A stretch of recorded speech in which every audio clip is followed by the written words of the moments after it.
ये क्रियाशील विश्वास का एक्टिव फेथ, इसका 18वां भाग आज हम देखने जा रहे हैं। और निश्चय परमेश्वर आज हमारे जीवन में अद्भुत रीति से जरूर काम करेगा। तो आइए इस विषय के लिए निश्चय हमने याकूब की पत्री 2 अध्याय और वचन 26 का चुनाव किया है। Book of James chapter 2 and verse 26। Bible इस तरह से कहती है, अतः जैसे देह आत्मा के बिना मरी हुई है, वैसा ही विश्वास भी क्रिया के बिना मरा हुआ है। कर्म लिखा है, लेकिन एक्चुअल भाषांतर क्रिया आती है, जो एक्शन कहा जाता है, जो काम कहा जाता है। इस वचन के साथ मैं और एक वचन आपको ठीक से पढ़वाना चाहता हूं। इसी याकूब की पत्री उसका 2 अध्याय और वचन 22। Book of James chapter 2 verse 22। गौर से सुनिए, यहां पर भी लिखा है, अतः तूने देख लिया कि विश्वास ने अपने कामों के साथ मिलकर प्रभाव डाला है। इसका मतलब विश्वास बिना कामों से प्रभाव नहीं डाल सकता है। केवल मुंह से बोलकर हाँ मैं विश्वास करता हूं, लेकिन समय आने के बाद जो विश्वास की चाल चलते नहीं है, तो वो विश्वास कभी भी प्रभावित नहीं कर सकता है।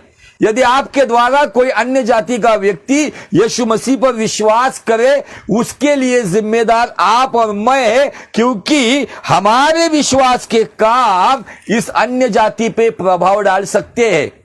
इसका उदाहरण अब्राहम के साथ किया गया है, क्योंकि अब्राहम के जीवन से बताया गया कि उसके इकलौते पुत्र को उसने विश्वास से वेदी पे चढ़ाया, क्योंकि उसको परमेश्वर ने बताया था, तेरी ही कौम को आशीषित कौम कहा जाएगा, तेरी ही कौम से मैं एक ऐसे आशीषित संतान को या एक ऐसे आशीषित नस्ल को पैदा करूंगा। इसलिए अब्राहम के विश्वास के बारे में बताया गया है, और अब्राहम के विश्वास को 22 वचन में एक तरीके से क्रीम पॉइंट में बताया गया है।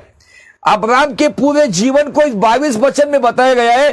कहा गया है, अतः तूने देख लिया कि, मतलब अब्राहम के विश्वास को देख लिया कि उसके कामों के साथ मिलकर विश्वास ने प्रभाव डाला है, और कर्मों से विश्वास सिद्ध हुआ।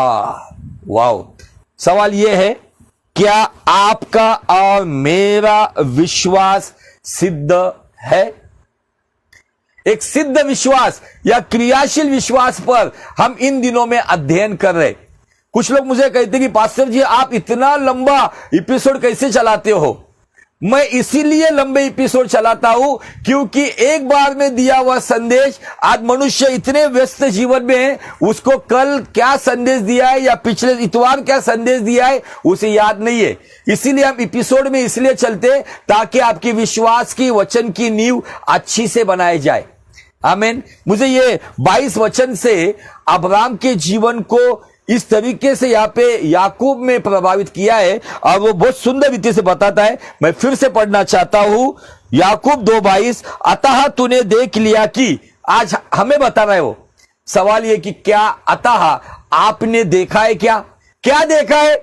ऐसा लिखा है कि विश्वास ने उसके कामों के साथ, मतलब अब्राहम के कामों के साथ मिलकर प्रभाव डाला है। इसका मतलब विश्वास और आपका काम, आपका आज्ञा पालन, आपकी अधीनता, आपका समर्पण, आपके प्रभु के प्रति प्रेम, ये बातों के जो काम है विश्वास के साथ मिलकर प्रभाव डालते हैं। आज बहुत सारे लोगों का विश्वास है, लेकिन प्रभावित करने वाला विश्वास नहीं है। इसकी वजह से अन्य जाति आज मसीह की ओर हमारे जीवन से आज आकर्षित नहीं हो रही है, क्योंकि हमारे लोगों के जीवन में प्रभावित करने वाले काम नहीं है जिसके द्वारा विश्वास प्रभाव डाले। आगे ऐसा लिखता है, वो और कर्मों से विश्वास सिद्ध हुआ। अब्राहम का विश्वास जब जब भी परमेश्वर ने उसकी परीक्षा ली, जब भी परमेश्वर ने उसको परखा, जब जब उस चुनौती का सामना अब्राहम को करना पड़ा, जब जब उसको परमेश्वर ने बताया लूत को निकाल देने के बारे में, उसको हिब्रोन में जाने के बारे में, उसके जीवन में जब वो भविष्यवाणी आई उसके बारे में, जब जब भी अब्राहम को परमेश्वर ने परखा, तब तब बाइबल कहती है अब्राहम का विश्वास सिद्ध हुआ।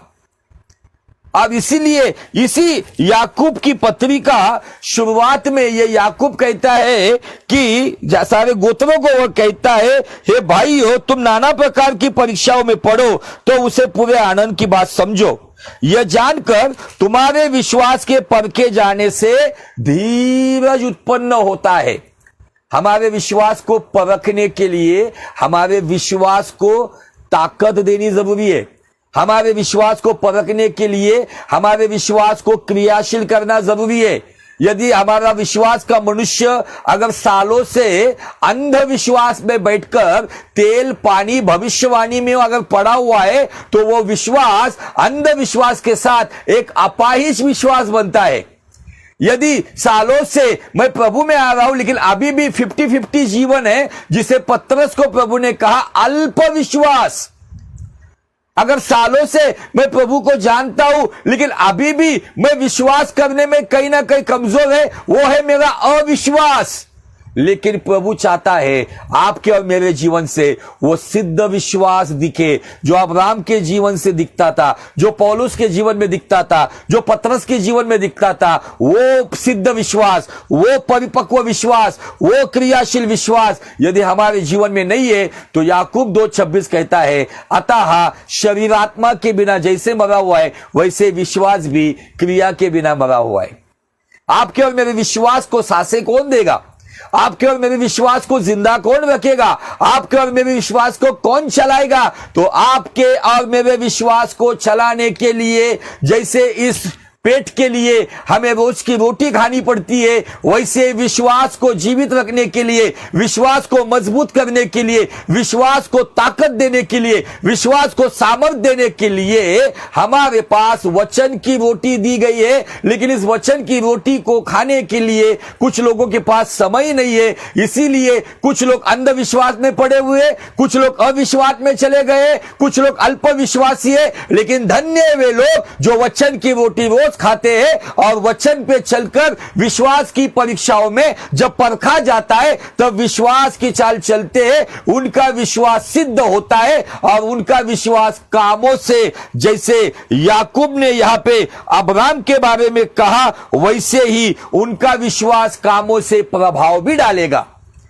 आपके और मेरे जीवन में रोज आपका विश्वास आपके जीवन में आने वाली नाना प्रकार की चुनौतियों में, नाना प्रकार की चुनौती आपके जीवन में आएगी। कभी आपके जीवन में बीमारी आएगी, कभी आपके जीवन में फाइनेंशियल प्रॉब्लम आएगा, कभी आपके जीवन में पारिवारिक समस्या आएगी, कभी आपके जीवन में आपके रिश्ते नातों की समस्या आएगी, सेवकाई की समस्या आएगी। इन सारी चुनौतियों में आपके विश्वास का काम मिलकर जब प्रभाव डालेगा, यही विश्वास कामों के द्वारा आपको एक सिद्ध विश्वासी बनाएगा। आमीन, हालेलुया। परमेश्वर चाहता है कि इन दिनों में मेरे लोग सिद्ध विश्वासी बने, क्रियाशील विश्वासी बने, जिनका विश्वास काम करने वाला हो, और जिनका विश्वास काम करता है उनका विश्वास परिणाम लेकर आता है। आमीन, हालेलुया, प्रेज द लॉर्ड। और हमने बार बार एक वचन को देखा है और वो वचन है इब्रानी की पत्री उसका 4 अध्याय वचन 2। विश्वास कैसे काम करता है, विश्वास कैसे लाभ देता है, विश्वास से बेनिफिट्स कैसे मिलते हैं, जिसके बारे में आज फिर से एक बार मैं उस वचन की ओर आपको लेके जाना चाहता हूं। इब्रानी की पत्री 4 अध्याय और वचन 2 में ऐसा लिखा है, क्योंकि हमें उन्हीं की तरह, मतलब इजरायली लोगों के तरह, हमें उन्हीं की तरह, बाइबल कहती है, सुसमाचार सुनाया गया है। पर सुने हुए वचन से उन्हें, मतलब कुछ इजरायली लोगों को सुने हुए वचन से उन्हें कुछ लाभ न हुआ, क्योंकि सुनने वालों के मन में वचन विश्वास से नहीं बैठा। हमारे मराठी बाइबल में ऐसा लिखा है कि सुनने वालों के मन में वचन का संयोग, या जैसे दो नदियों का संगम होता है वैसे संगम नहीं हुआ। बहुत सारे लोगों ने वचन को दिमाग में, बुद्धि में रखा है, लेकिन जो लोग वचन को अपने मन में रखते हैं, इसका मतलब आदि में वचन जो यीशु मसीह है, वो वचन मतलब यीशु मसीह को अपने दिल का राजा बना के रखते हैं। मैंने पिछले वक्त भी बताया था, बार बार बताऊंगा, यदि सुना हुआ वचन आपके लिए लाभदायक हो, उसके लिए कोई भविष्यवक्ता, कोई प्रॉफिट, कोई पास्टर, कोई इवांजलिस्ट, कोई टीचर, कोई परमेश्वर का दास या दासी जिम्मेदार नहीं है। उसके लिए खुद ब खुद आप जिम्मेदार हो। यदि सुना हुआ वचन, मैं भविष्यवाणियों की बात नहीं कर रहा हूं, जो भविष्यवाणियां इन दिनों में आपकी कानों की खुजलियां मिटाती है, जो आपके मन को अच्छी लगती है, जो आपको मीठी मीठी लगती है, मैं सरासर इन बातों पे बात नहीं कर रहा हूं। मैं परमेश्वर के शुद्ध वचन के बारे में बात कर रहा हूं। जो वचन आपने सुनकर मन में बिठाया है, वही वचन आने वाले दिनों में आपके लिए लाभदायक होगा। आमीन, हालेलुया, प्रेज़ द लॉर्ड। और परमेश्वर उन लोगों से प्रेम करता है जो परमेश्वर के वचन को मन में रखते। बहुत सारे लोगों के मन में केवल आराधना के गीत है, अच्छी बात है, केवल आराधना की धुन है, अच्छी बात है, लेकिन उसके पहले पायदान पर यदि परमेश्वर का वचन नहीं है तो आपकी आराधना के गीत व्यर्थ है। गौर से सुनो मेरी इन बातों को, क्योंकि हम उस परमेश्वर को जानते हैं जो भजन संहिता 138:2 में अपने स्वभाव को बताता है, और वो कहता है, मैं अपने बड़े नाम से अधिक अपने वचन को अधिक महत्व देता हूं। आराधना गीतों को या अन्य भाषा इन बातों को नहीं, तो मैं मेरे बड़े नाम से अधिक मेरे वचन को अधिक महत्व देता हूं। यदि परमेश्वर अपनी पहचान वचन के साथ करता है, क्योंकि वचन परमेश्वर है, God is word and word is God. आमीन, हालेलुया। आज इन दिनों में अपने आप को जांचो, क्या आपके जीवन में आपने केवल आराधना, भविष्यवाणियां, तेल, पानी, इनको महत्व दिया है? तो मुझे आपको बताना है, आपने आपके परमेश्वर को ठीक से जाना नहीं है। जिनके जीवन में वचन है, यीशु मसीह ने पहाड़ी के प्रवचन में बहुत सुंदर उदाहरण दिया है कि दो लोगों के बारे में बताया गया है जो केवल वचन सुनते हैं, उसके अनुसार जीवन जीते नहीं। उनका घर रेती पर बनाया गया है, वो बना तो बहुत जल्दी, लेकिन उतने ही जल्दी जब आंधी तूफान आए तो सत्यानाश हो गया। लेकिन धन्य वे लोग जो वचन सुनकर वचन पर अपने जीवन की नींव रखते हैं, उनकी नींव वो चट्टान पर बनती है। वो चट्टान खुद ब खुद यीशु मसीह है, उस पर आंधी तूफान आए उसको हिला नहीं सकते। पहाड़ी पर वचन पे परमेश्वर ने पहाड़ी के प्रवचन में दिया हुआ वो अंतिम संदेश हमें समझना है। आमीन, हालेलुया, प्रेज़ द लॉर्ड। परमेश्वर इन दिनों में चाहता है कि हम हमारे जीवन से इन बातों को समझे कि क्या मेरा विश्वास सिद्ध है। याकूब 2:22 में अब्राहम के बारे में कहता है, अतः उसके विश्वास के बारे में कामों से मिलकर उसके विश्वास ने प्रभाव डाला है, और वही बातों से उसका विश्वास सिद्ध हुआ है। अब्राहम का समय खत्म हुआ है, अभी समय हमारा है। अपने आप का आज आत्म परीक्षण करो, अपने आप की जांच करो कि क्या मेरा विश्वास प्रभावित करने वाला है, क्या मेरा विश्वास सिद्ध है। इन बातों को देखना होगा। आपका विश्वास यदि जिंदा है तो निश्चय ही वो प्रभावित करेगा। आपका विश्वास यदि जिंदा है तो निश्चय ही वो सिद्ध बनेगा। आमीन, हालेलुया। यहां पर दिया गया है, इजरायली लोगों की तरह हमें भी सुसमाचार सुनाया गया। इजराइल लोगों को मूसा नबी के द्वारा सुसमाचार सुनाया गया था, हमारे लिए ईसा मसीह ने सुसमाचार लाया है। मूसा नबी ने सुसमाचार लाया कि परमेश्वर तुम्हें फिरौन की गुलामी से छुड़ाकर, मिस्र की गुलामी से निकालकर, दूध और मधु की धाराएं बहने वाली प्रतिज्ञा के आशीषित देश में लेके जा रहा है।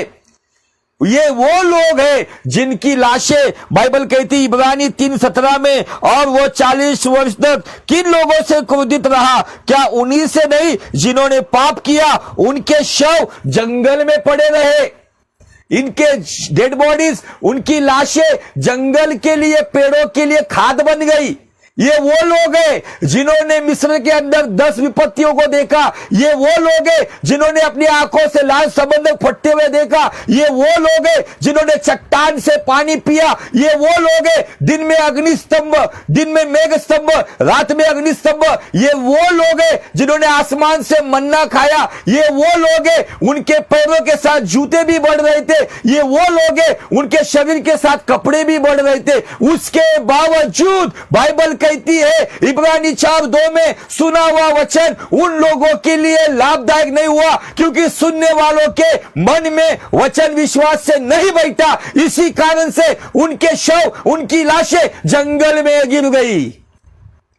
इसीलिए चमत्कार को नमस्कार करने वाले कान सुनकर सुने, भविष्यवाणियों के पीछे भागने वाले कान सुनकर सुने। खुदावन चाहता है आप भविष्यवाणियों के पीछे नहीं तो आप वचन के पीछे चलने वाले लोग बनो। Prophecy will change but word of God never change. हर एक भविष्यवाणी बदल जाएगी लेकिन परमेश्वर का वचन कभी भी नहीं बदलेगा, जिसका पुख्ता सबूत यशायाह नबी ने दिया है, जिसका पुख्ता सबूत परमेश्वर का प्रिय पुत्र यीशु मसीह ने कहा, आकाश और पृथ्वी नष्ट हो जाएगी लेकिन मेरा वचन अटल है। आज वचन से भरना जरूरी है। कुलुसिया की कलीसिया को पौलुस कहता है, मसीह का वचन आपके जीवन में अधिकाई से रहे। आजकल की शिक्षा आ रही है, आपके पास सारी भौतिक बातें अधिकाई से रहे, आपका जीवन लैविश लाइफ रहे, अच्छी बात है, लेकिन उसके पहले यदि आप वचन में धनवान नहीं है तो इस संसार में धनवान होने के बाद भी, आप यीशु पे विश्वास करने के बाद भी कंगाल बनोगे। आमीन, हालेलुया, प्रेज द लॉर्ड। इन दिनों में खुदावन चाहता है कि हम हमारे जीवन को जांचे और परमेश्वर की इच्छा पर चले। यहां पर इन लोगों का जिक्र मैंने किया जिनकी लाशें जंगल के लिए खाद बन गई। क्यों? क्योंकि बाइबल कहती है उन्हें सुसमाचार सुनाया गया था हमारी तरह, लेकिन वो उनके लिए लाभदायक नहीं हुआ। क्यों? क्योंकि सुनने वालों के मन में वचन विश्वास से नहीं बैठा।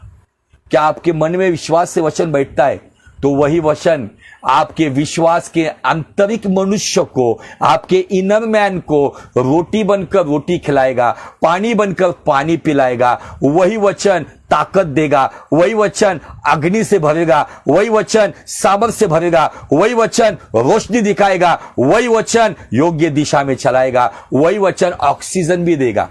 यूहन्ना 6:63 में यीशु मसीह ने खुद कहा है, मेरा वचन जीवन और आत्मा है। और मैंने पिछले वक्त आपको बताया था कि महानगर पालिका गवर्नमेंट का चार्ज के हिसाब से गवर्नमेंट जो मूल्य लेता है ऑक्सीजन के लिए, 1 घंटे के लिए गवर्नमेंट हॉस्पिटल में 60 रुपया चार्ज किया जाता है। लेकिन धन्य है कि हमें सारी बातें मुफ्त में मिल रही है।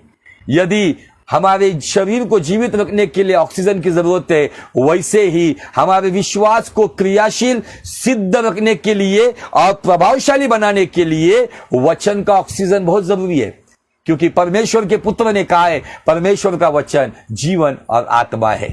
आमीन, हालेलुया, प्रेज द लॉर्ड। परमेश्वर इन दिनों में हमसे बात कर रहा है। हमने 17वें एपिसोड में कालेब और यहोशू के जीवन से देखा था।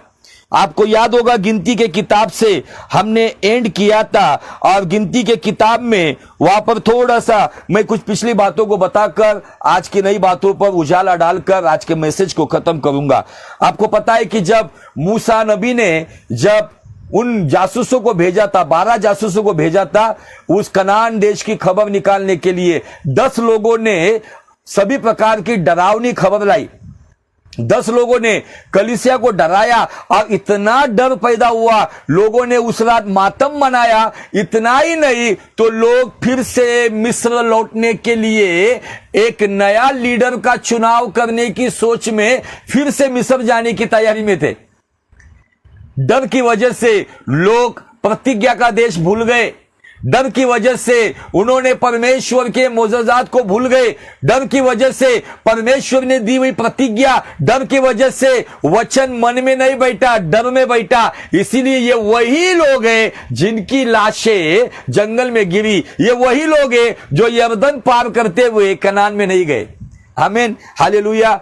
तो जो बात आज मैं आपको बताना चाहता हूं उसमें से महत्वपूर्ण बातों की ओर ध्यान लगाएंगे। गिनती का किताब उसका अध्याय 14 और वचन 26 से आगे पढ़ेंगे। गिनती का किताब 14 अध्याय वचन 26 से आगे गौर से सुनो। फिर यहोवा ने मूसा और हारून से कहा, यह बुरी मंडली मुझ पर बुड़बुड़ाती रहती है, उसको मैं कब तक सहता रहूं?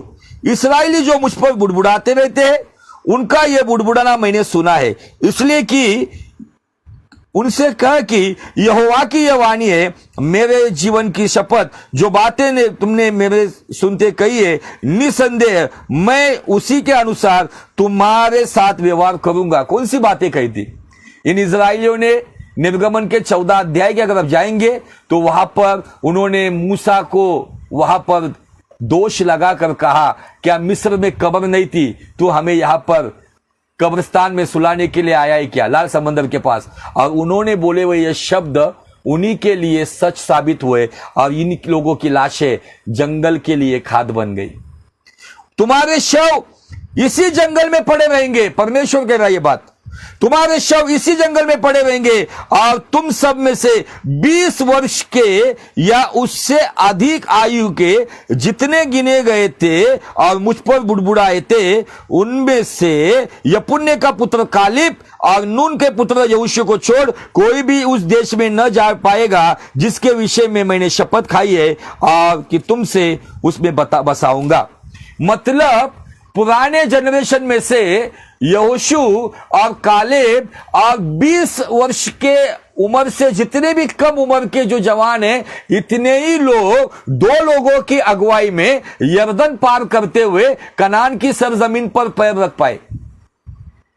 अब आपको पता है कि जब ये सब बातें हो गई थी तब कालेब ने खड़े रहकर सबको चुप किया था और कहा था, हम अभी के अभी जाकर कनान को अपने कब्जे में ले सकते हैं। लेकिन उसके ऊपर हंसी उड़ाई गई। कालेब के अंदर एक अलग ही प्रकार की पवित्र आत्मा की आक्रामक सामर्थ्य थी जो अद्भुत रीति से काम करती थी। आज मैं कालेब के जीवन से कालेब का सिद्ध विश्वास कैसे काम किया उस पर थोड़ा सा रोशनी डालना चाहता हूं, इसलिए गौर से सुनिए और अपने जीवन में जो बातें परमेश्वर को नामंजूर है, जो परमेश्वर को अच्छी लगती नहीं है, उन सभी बातों को, उन सारी कूड़ा कचरा को आपके जीवन से आज निकाल दो। चलेंगे इन सब बातों से आगे चलेंगे। जब ये सारी बात घटनाएं हुई यहोशू के किताब में, आपको पता है कि फिर कनान में यरदन पार करके प्रवेश किया गया, फिर यरीहो के अंदर लड़ाई हो गई, यरीहो को जीता गया, यरीहो की दीवार गिर गई। ये सारी बातें हमको पता है, लेकिन मैं आपको आज का जो मूल बात मैं आपको बताना चाहता हूं उस पर आपका ध्यान बटाना चाहता हूं।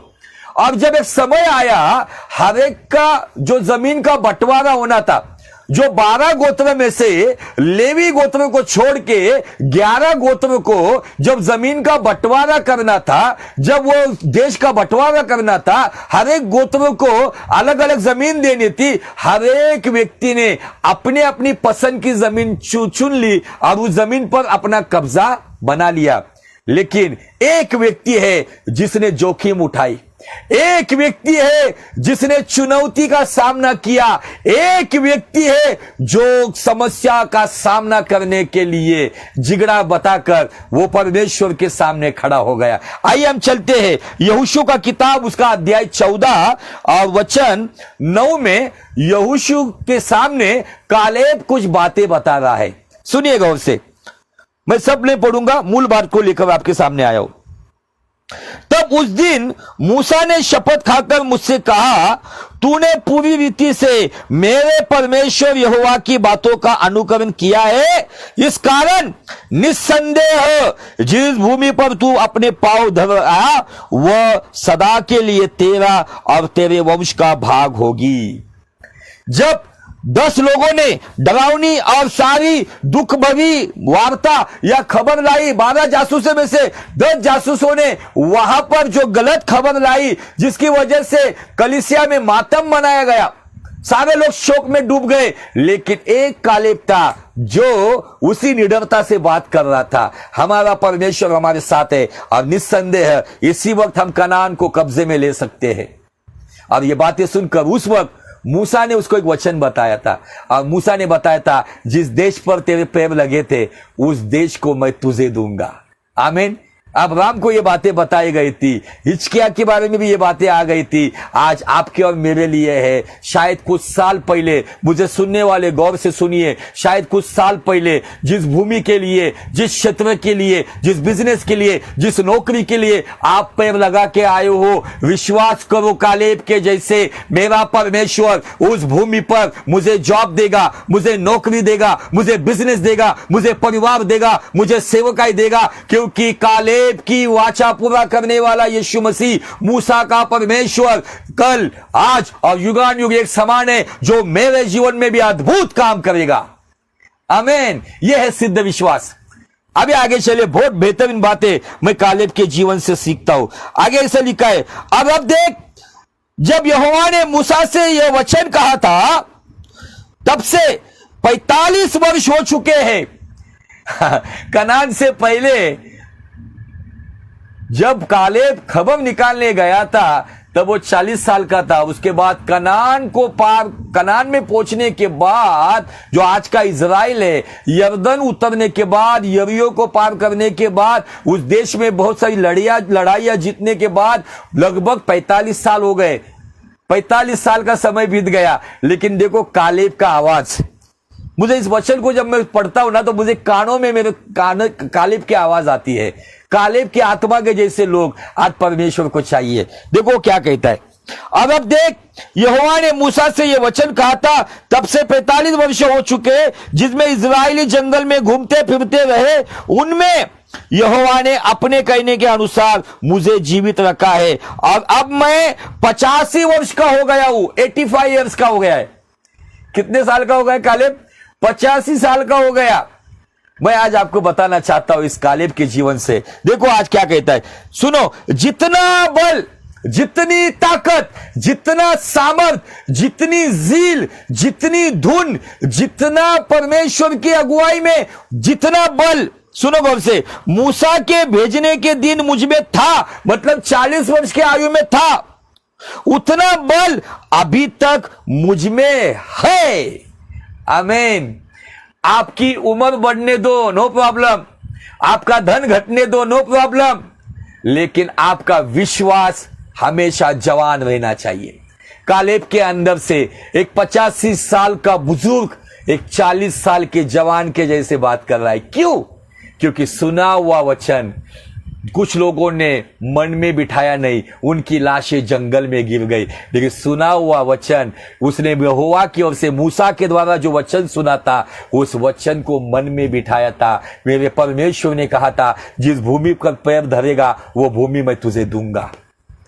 हम लोग शुरुआत में बहुत अच्छा विश्वास रखते, लेकिन कुछ समय के बाद, बीमारी आने के बाद, फाइनेंशियल प्रॉब्लम आने के बाद, कुछ साल बीतने के बाद, मैं आपको सवाल करना चाहता हूं, 10 साल पहले जो आपके शब्द थे, क्या आज आपके शब्द वैसे है क्या?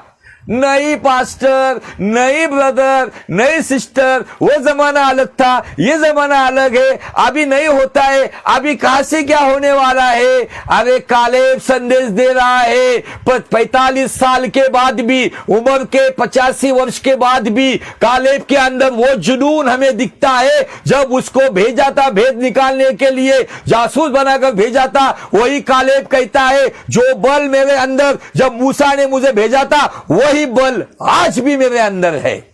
आमीन, हालेलुया।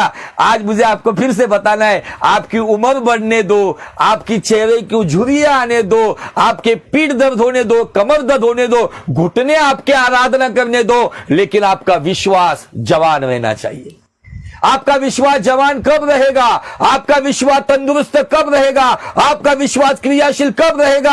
आपका विश्वास सिद्ध कब रहेगा? जब विश्वास को वचन की रोटी रोज खिलाओगे, वचन का पानी जब पिलाओगे। Hallelujah, praise the lord. आज लोग वचन की रोटी और पानी से अधिक चिन्ह चमत्कार और भविष्यवाणियों के ऊपर अपने जीवन की नींव रखते हैं, इसलिए कुछ साल के बाद उनका विश्वास बूढ़ा हो जाता है। आपका सब कुछ बूढ़ा हो जाने दो, लेकिन कालेब के समान आपका विश्वास कभी बूढ़ा मत होने दो। आमीन। कालेब मुझे हर टाइम एक जोश से भरता है। जब भी मैं कालेब के ऊपर बात करता हूं, मेरे अंदर एक अलग सी सामर्थ आती है, मेरे अंदर एक अलग सा फायर आता है। ये फायर की जरूरत है। आज ये गिरने उठाने वाले फायर फायर बोलकर, ये फायर में कुछ दम नहीं है। आज आपको ओरिजिनल फायर, परमेश्वर का वचन एक फायर है, जिसके बारे में यिर्मयाह नबी ऑलरेडी बोल चुका है। Hallelujah, praise the lord. इन दिनों में आपको कालेब के जैसे, मैं बताना चाहता हूं, मुझे देखने वाली कोई बहन हो, भाई हो, आपकी उम्र कितनी भी हो, आप कितने भी उम्रदार क्यों ना हो, 60 साल 70 साल कितनी भी उम्र क्यों ना हो, 50 साल कितनी भी क्यों ना हो, लेकिन आपके भीतर जब आपका उद्धार हुआ था, जो विश्वास आपके अंदर था, वो विश्वास को बूढ़ा मत होने दो। हालात के सामने विश्वास घुटने नहीं टेकता है, तो हालात विश्वास के सामने घुटने टेकता है, क्योंकि यूहन्ना 1:4 में कहा गया है, जिसने इस संसार पे जय पाई है वो मतलब हमारा विश्वास। Hallelujah, praise the Lord. खुदावन चाहता है हम हालात के सामने नहीं तो हालात हमारे सामने झुके, क्योंकि संसार में जो है उससे अधिक सामर्थशाली हमारे भीतर रहता है, जिसका नाम एल शदाई यहोशुआ यीशु मसीह है। Hallelujah, praise the Lord. अब मैं जब इस बात को देखता हूं, आपको पता है कि नहीं मुझे पता नहीं, यहां पर क्या कहता है, देखो कालेब बहुत सुंदर बात कहता है, जितना बल मूसा ने भेजने के समय दिन में मुझ में था, उतना बल अभी भी है। 45 साल के बाद भी मेरा बल कम नहीं हुआ है, अभी भी वही ताकत है मेरे अंदर। अब वो कहता है, युद्ध करने या भीतर और बाहर आने जाने के लिए जितनी उस समय मुझ में सामर्थ्य थी, उतनी ही अब भी मुझ में सामर्थ्य है। आमीन। एक 85 साल का बुजुर्ग ये बात आज के दिन में कहेगा तो हमें थोड़ा सा मजाक लगेगा, लेकिन भले आप कितने भी बुजुर्ग क्यों ना हो, लेकिन आपका विश्वास 20 साल के जवान की नहीं ऐसे काम करना चाहिए। वो कहता है युद्ध करने के लिए, अंदर बाहर आने के लिए, सभी बातों के लिए अब भी मुझ में सामर्थ है। Don't give up. आपकी उम्र कितनी भी क्यों ना हो, आप पीछे मत हटो। परमेश्वर उम्र नहीं देखता है, परमेश्वर अंदर का जवान विश्वास देखता है। यदि वो विश्वास जवान है तो निश्चय आप जयवंत से भी बढ़कर हो।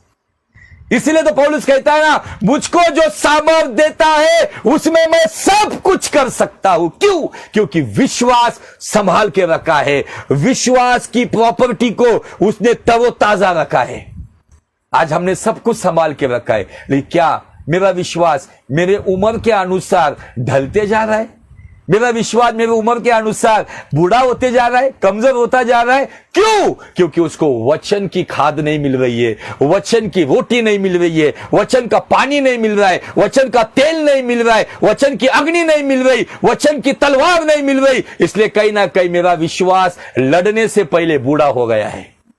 आइए, आज परमेश्वर कालेब के द्वारा हम सभी को पुकार कर कह रहा है, यदि 85 साल का बुजुर्ग युद्ध करने की ताकत रखता है, हमारे अंदर उस वक्त कालेब के लिए पवित्र आत्मा नहीं था, हमें पवित्र आत्मा की सामर्थ दी गई है, जिसके द्वारा हम जयवंत से भी बढ़कर है। आमीन। आगे ऐसा कहा गया है, इसलिए अब वो पहाड़ी मुझे दे। ये पहाड़ी किसी ने नहीं मांगी थी। मेरी बात को गौर से सुनो, एक 5 से 10 मिनट का संदेश आज का बढ़ेगा, लेकिन मैं आपको गौर से बताना चाहता हूं, कौन सी पहाड़ी मांग रहे हो? जो पहाड़ी के पास जाने के लिए लोग थरथराते थे, जिस पहाड़ी के बारे में सोचकर लोगों के अंदर डर का साया आता था, उनके अंदर खौफ आ जाता था, लेकिन कालेब कहता है, यहोशू मुझे वही पहाड़ी चाहिए। वो पहाड़ी क्यों चाहिए थे पता है?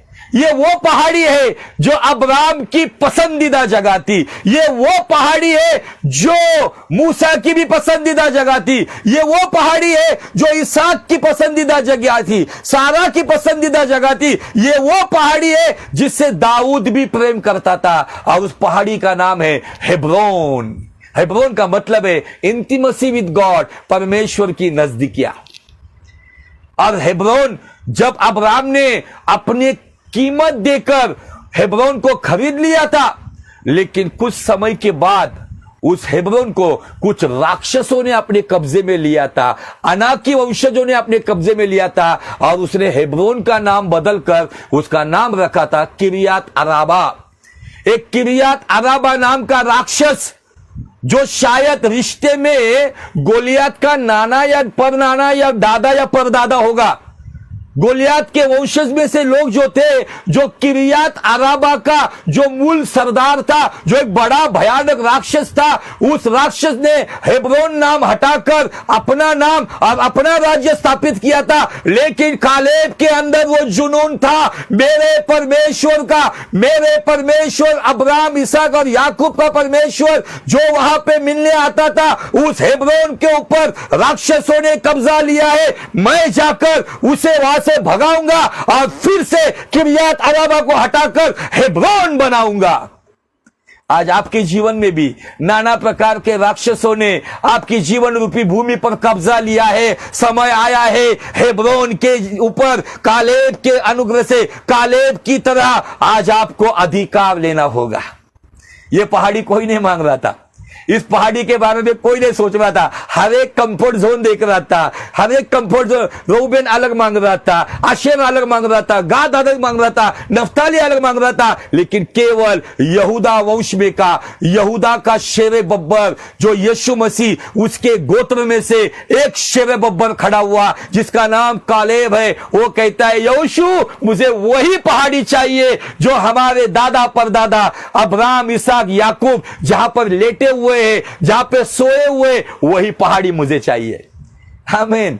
मैं बहुत अद्भुत रीति से कालेब के जीवन से आशीषित होता हूं।